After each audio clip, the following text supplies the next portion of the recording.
Chapter 7. Now when he had ended all his sayings in the audience of the people, he entered into Capernaum. And a certain centurion's servant, who was dear unto him, was sick and ready to die.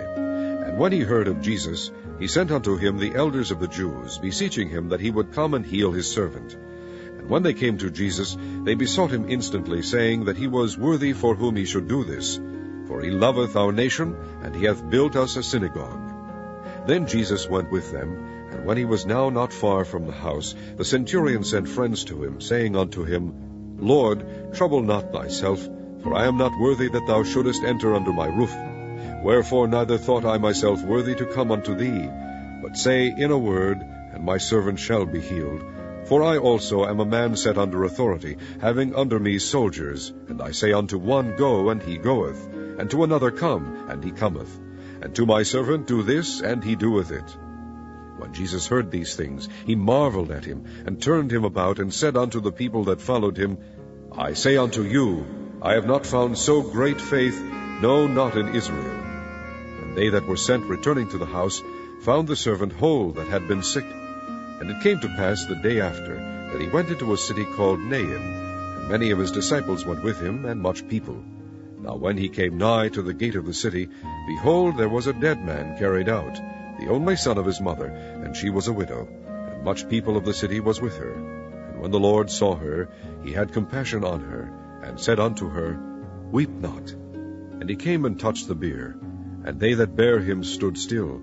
And he said, Young man, I say unto thee, arise. And he that was dead sat up and began to speak, and he delivered him to his mother. And there came a fear on all, and they glorified God, saying, that a great prophet is risen up among us, and that God hath visited his people. And this rumor of him went forth throughout all Judea, and throughout all the region round about. And the disciples of John shewed him of all these things. And John, calling unto him 2 of his disciples, sent them to Jesus, saying, Art thou he that should come, or look we for another? When the men were come unto him, they said, John Baptist hath sent us unto thee, saying, Art thou he that should come, or look we for another? And in that same hour he cured many of their infirmities, and plagues, and of evil spirits, and unto many that were blind he gave sight. Then Jesus answering said unto them, Go your way, and tell John what things ye have seen and heard, how that the blind see, the lame walk, the lepers are cleansed, the deaf hear, the dead are raised, to the poor the gospel is preached. And blessed is he whosoever shall not be offended in me. And when the messengers of John were departed, he began to speak unto the people concerning John. What went ye out into the wilderness for to see? A reed shaken with the wind? But what went ye out for to see? A man clothed in soft raiment?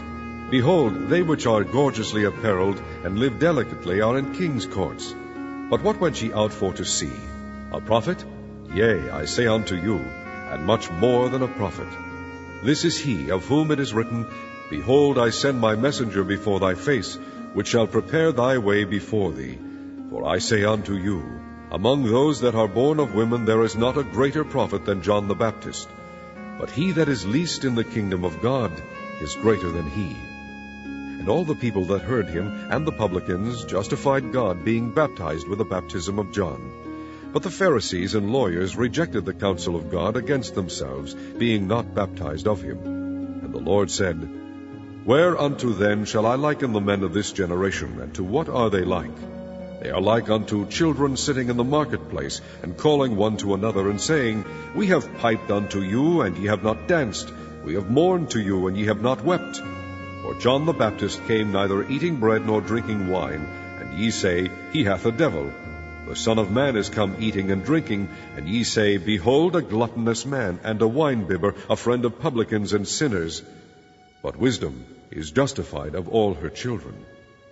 And one of the Pharisees desired him that he would eat with him. And he went into the Pharisee's house, and sat down to meat. And behold, a woman in the city, which was a sinner, when she knew that Jesus sat at meat in the Pharisee's house, brought an alabaster box of ointment, and stood at his feet behind him weeping, and began to wash his feet with tears, and did wipe them with the hairs of her head, and kissed his feet, and anointed them with the ointment.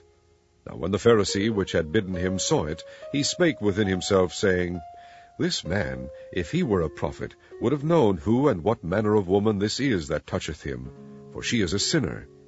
And Jesus answering said unto him, Simon, I have somewhat to say unto thee. And he saith, Master, say on. There was a certain creditor which had 2 debtors. The one owed 500 pence, and the other 50. And when they had nothing to pay, he frankly forgave them both. Tell me therefore, which of them will love him most? Simon answered and said, I suppose that he to whom he forgave most. And he said unto him, Thou hast rightly judged. And he turned to the woman, and said unto Simon, Seest thou this woman? I entered into thine house, thou gavest me no water for my feet, but she hath washed my feet with tears, and wiped them with the hairs of her head. Thou gavest me no kiss, but this woman since the time I came in hath not ceased to kiss my feet. My head with oil thou didst not anoint, but this woman hath anointed my feet with ointment. Wherefore I say unto thee, her sins, which are many, are forgiven. For she loved much, but to whom little is forgiven, the same loveth little. And he said unto her, Thy sins are forgiven. And they that sat at meat with him began to say within themselves, Who is this that forgiveth sins also? And he said to the woman, Thy faith has saved thee. Go in peace.